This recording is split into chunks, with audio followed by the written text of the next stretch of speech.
asking me, Remy, who is top 3 right now? And I'll go, well, Godly might be the best on this day. Maybe Luna's the best on this day. Yu's the best on this day. And Impala's the best on this day. Sandstorm's the best on the Summer Championships day. It's always growing. NA is so talented. EU is less talented, but they have Godly, who is so talented. But you get the point. We're going into this game 1 right here. Sandstorm versus Luna. The Mirage is still out here. I didn't think it saw any nerfs in this patch, right? But people have been kind of realizing how strong this character is after what he did in Summer Championships. And Paris, Roman Reigns, the double shovel hero, Luna, he's bringing it in. I love the Mirage pick. I've been loving this Mirage pick for a while, specifically really with Sandstorm, because of course has the scythe that he built his career on, but it also just has the reliability and the consistency of the spear that at the end of the day, like, you can do so much work with spear. It's an incredible weapon. Even though it might not be like the flashiest weapon, it may not be like a top 3 weapon, at the end of the day, maybe, I don't know, maybe it might be a top 3 weapon. It's so good. So I'm glad to see him have that consistency. And also an amazing signature kit. He's been using that side signature quite a bit. He's been using it very early in his games as well. We saw that in his previous set against Meg D on Demon Island. I believe that was in game 1. Of course, that down signature as well. So I just, all the way through, I love this Mirage pick. Now, I love Sandstorm, and we all love Sandstorm. That's Sandstorm. So that's true. The GOAT. So but true. I really like how he picks up a character and he kind of figures out the intricacies of the signature. And let's be clear here. Mirage has no weak signature, as we see that down sig come out right there, even in neutral and plain white.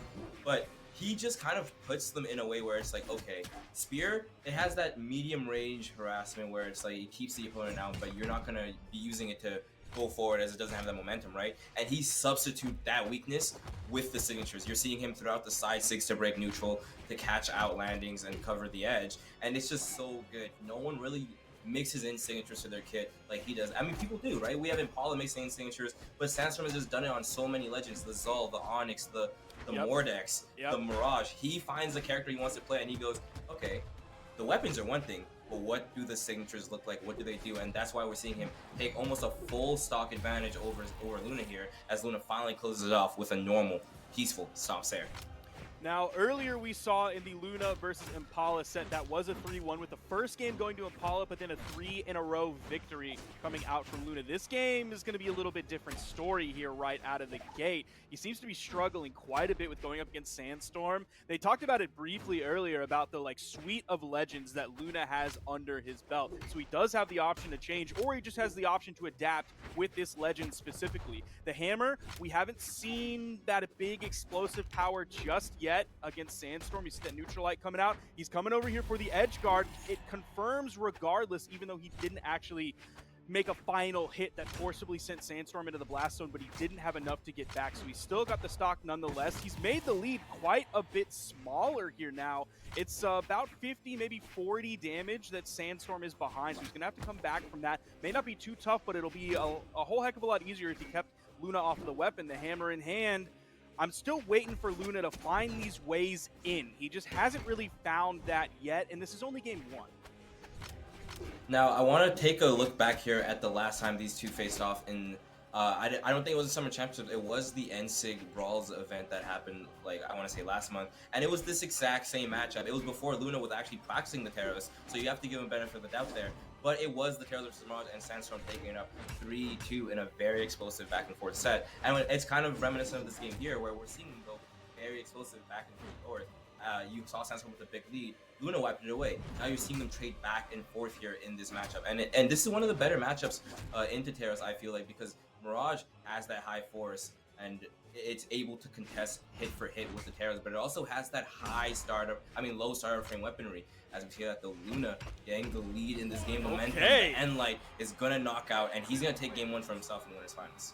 And he found the adaptation that he needed pretty quickly. I was expecting, the way it started, I was expecting game 1 to be a little bit of a wash and that to be sort of an information gathering site for Luna to figure out how he wants to deal with Sandstorm. But he was able to bring it back a lot more quickly. And that's kind of different from what we've seen from him lately. If we take out Summer Championship that Sandstorm won, it seems like Sandstorm is on the come up. And for a little bit in 1v1s, it seemed like Luna was a player in, and I mean relatively in quote-unquote decline for a player of his stature, right? We're used to seeing him Right. win tournaments. We expect the first place coming out from Luna, but here recently he's really started to ramp it up a little bit. But even in the summer championship, came in 5th place, didn't top 3. So we're seeing him come back now. We're seeing him come back against a very strong Sandstorm, who did win summer championship, coming in 1st place, of course. So this is looking good for Luna so far, but of course it is just game 1. Yep, it is definitely just game 1. We have the whole best of 5 here to play out, and Sandstorm also a very adaptive player. I want to point out how Luna mid-set right there, you could really see the difference in the first stocks compared to the last, as he started throwing in more weapon throws and unarmed into the kit, because he just couldn't find what he wanted to do with the weaponry. Now, another thing that we want to talk about here when it comes to Luna is that you're talking about his decline, and he has been noticing it himself. He's been saying, "All right, I have been playing a lot, and I need to take a break right now because summer championship is over. I'm not going to the Royale. Maybe it's time I unwind, take a little break, and then come back stronger." He calls it regenerating, and sometimes that's just what you need. When you're burning yourself out, it can really show in your placements. Now I'm hoping the Taros is the way to kind of get that refreshment, to get that variety in, because he's been playing the Lucian for a minute. That's what he was really relying on in the 1v1 space, and now he can kind of go back and rekindle that old love that he had with Taros. As he's getting edge guarded here, he's going to actually immediately recover high, did the exhausted recovery back to the main platform, but was caught in midair with the down air from Sandstorm, who sent him back over to the edge. Didn't touch, so he didn't reset the jumps, and he was done. And there, exactly again like you said in game 1, the desync coming out from Sandstorm, even though Luna was exactly in the white. That was the first that he took on that second stock. So that shows you how good those signatures are. You don't just use them as a KO tool. You don't just use them as a Hail Mary. Like, you feel safe throwing them out in just raw neutral at the beginning of the stock.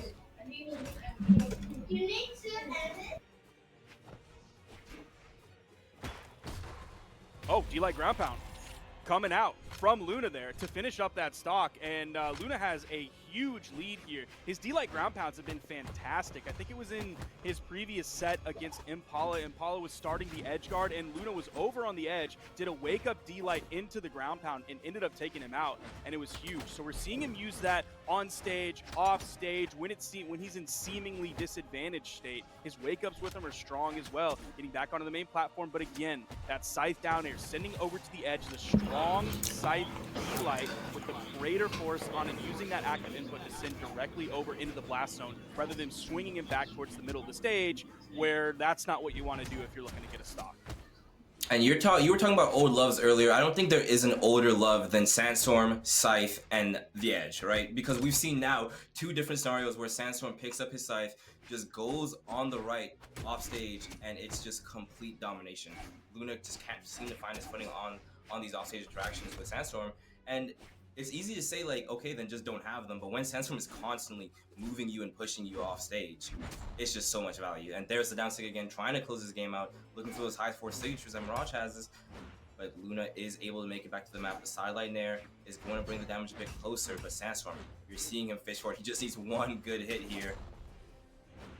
He's just been controlling center so well. Like, occasionally he'll get hit and sent over to the side. Ooh, the quick spear down air. Gonna close that one out after doing so much work with the scythe. I don't think Luna was expecting something that quick right there. He was probably expecting Sandstorm to play safely because that game was so quick, and you see it reflected in the damage numbers right there. Only 72 damage on the spear on that game compared to the 395 coming out from the scythe. And there you just saw the replay of that spear down air to clinch that one for Sandstorm.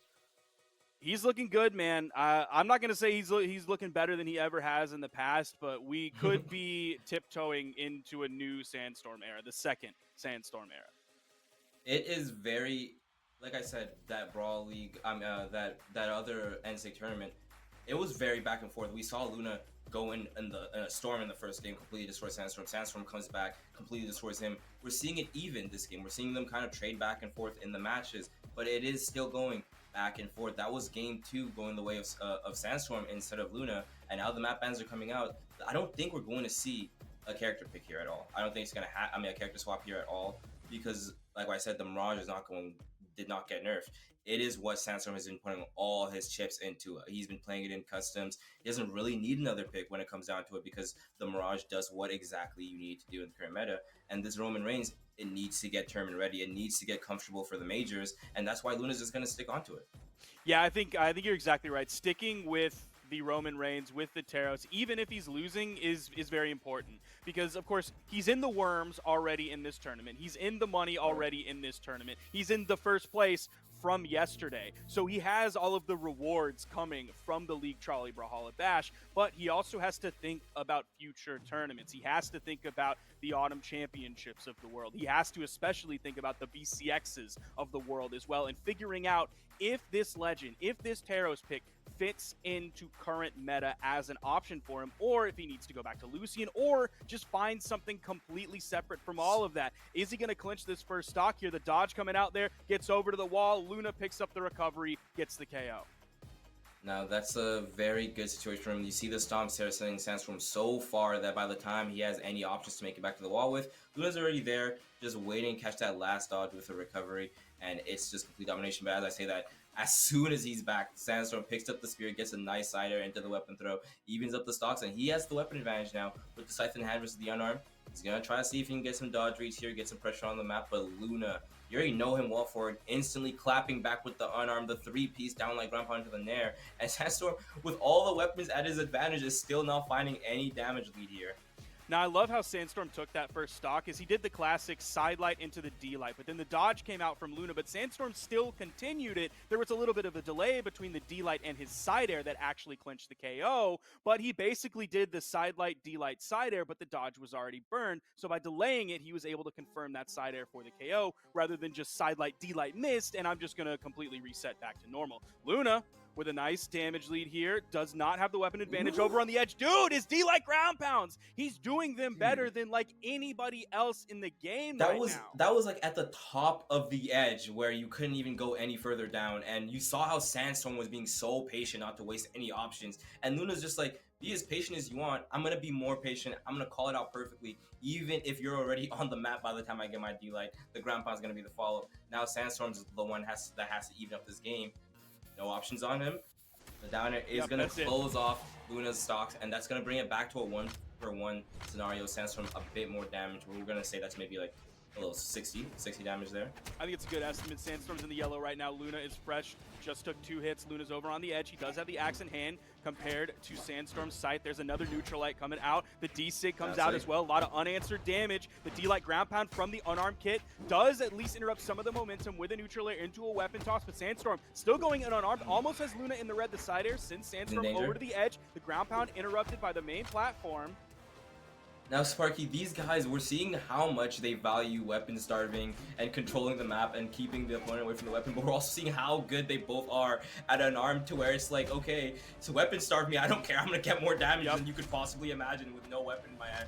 So the swap is going to be there. That means he has Scythe and another Scythe Prime. Meanwhile, Luna just enters the unarmed on the edge guard.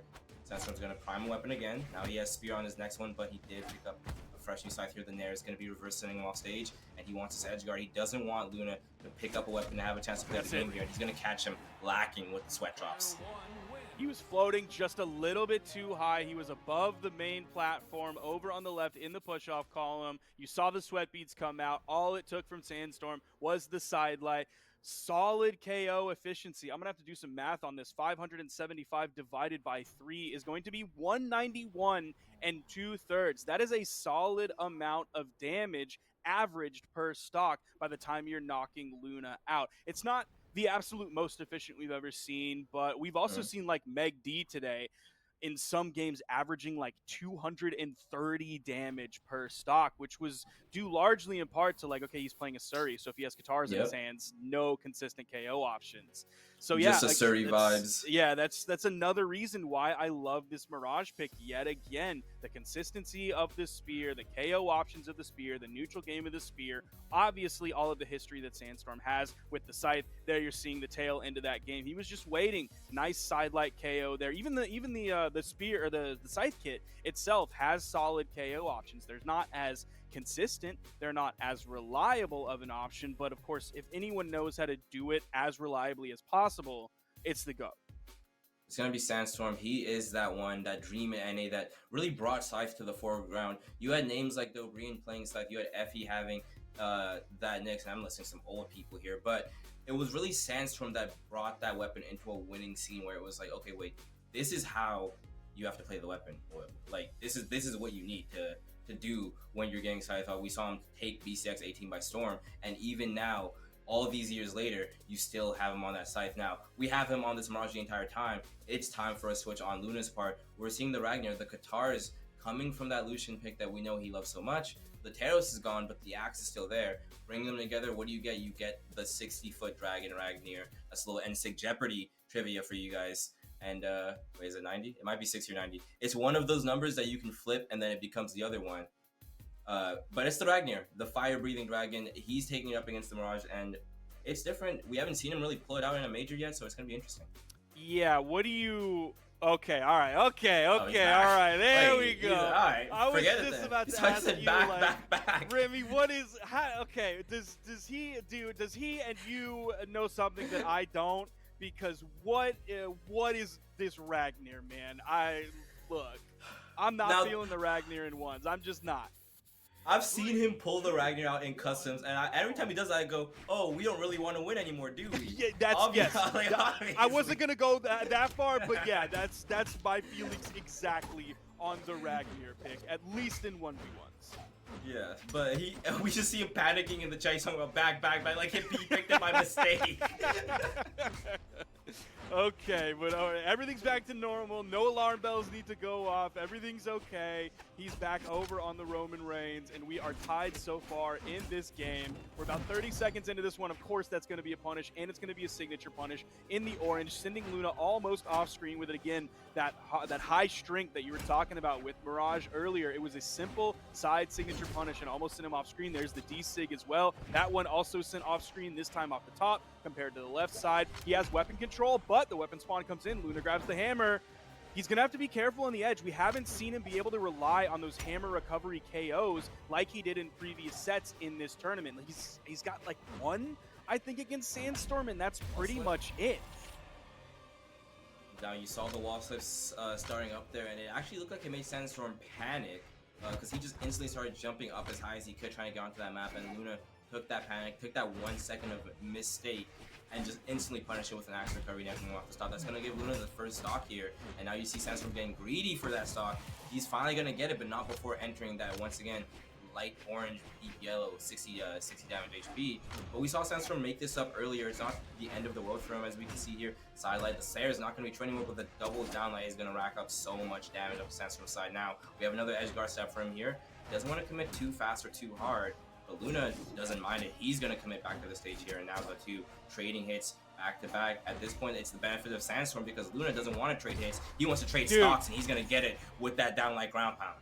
How is he able to do that so consistently? He can't find hammer recoveries against Sandstorm over on the edge for the KO, but he's finding D-Light ground pounds like it's nothing.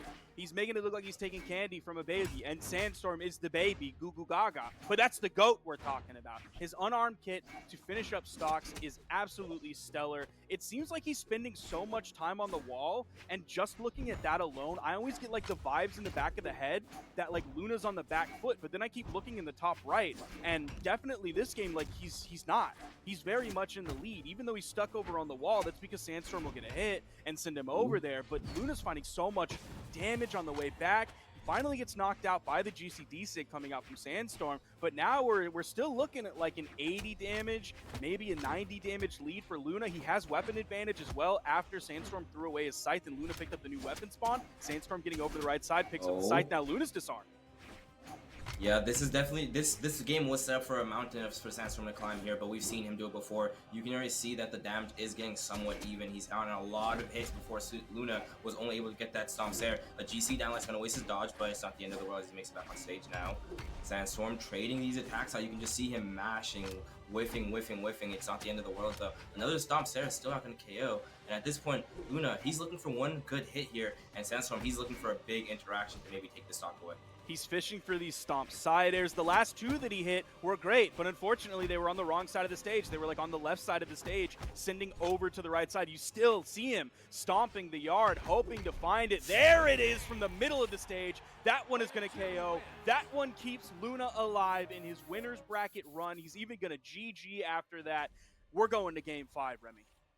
It takes so much restraint. You're seeing these stomps come out over and over and over again, and it's because that's the option. If you go for that raw jump stare that we see a lot of EU players like to go for, and it is because when you compare the regions, EU does like to jump a lot, go for those aerial options. NA is not going to jump into it. You see Sandstorm, he has so much restraint. He's sitting there on the ground. Every time we saw Luna jump, he just got picked up by that scythe nair. So he just waits, going for these stomps over and over and over and over again, and the last one finally you hit. He's just, if this was LAN, you just see the player camps. He's just so relieved. Finally, I got a stomp Sarah off. But all that did was bring it to a game 5, and that's good. We don't want to lose here. The game 5, we're gonna take what we can get, but it's not over yet. We're seeing the bans come through again. Same characters. We're not gonna get to see the Ragnar, guys. False alarm. I'm still so glad.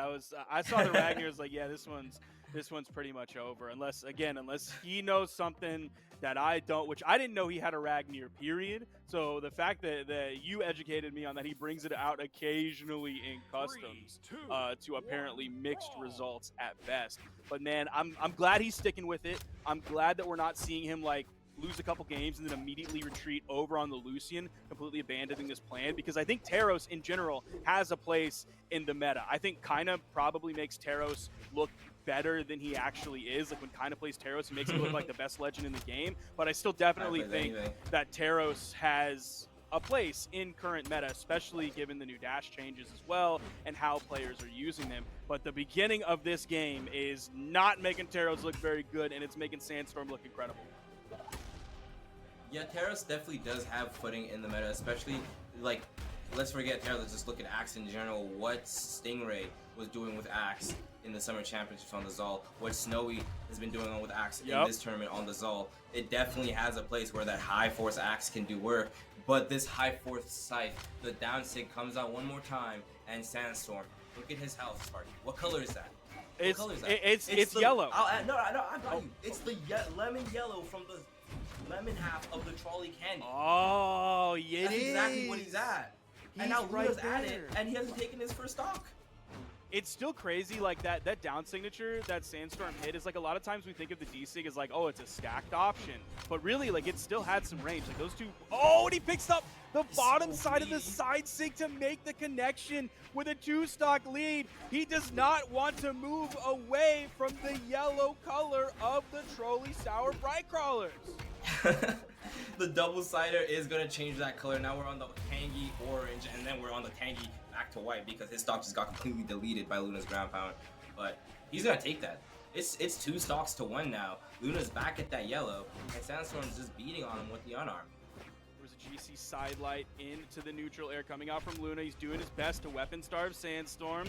Sandstorm, like, he doesn't need to be in any rush whatsoever. Of course, he has a strong unarmed kit. Luna continuing to weapon starve. We're seeing a few hits here and there, but Sandstorm, again, he's in no hurry. Again, Luna takes another weapon away from him. Now, unfortunately for Luna, he hasn't been able to do too much damage. Like, he's on his final stock. He has to be careful. We're in a game 5 situation here, and Sandstorm finally grabbing the spear. Ooh, double sidelight, just playing the neutral game here. You can see him tagging on hits back to back. And now we're looking for those big engages with the signatures. I'm telling you, man, every time one of these guys don't have a weapon, you're not even like worried about it. You're not even thinking about the fact that they don't have a weapon. Oh, the D-Light just barely misses, and he still finds the falling side air. Luna over on the edge, the exhausted recovery. We saw him do that earlier. I think on this exact stage was the exhausted recovery over the corner, and Sandstorm plucked him right out of the air, exactly the same last time.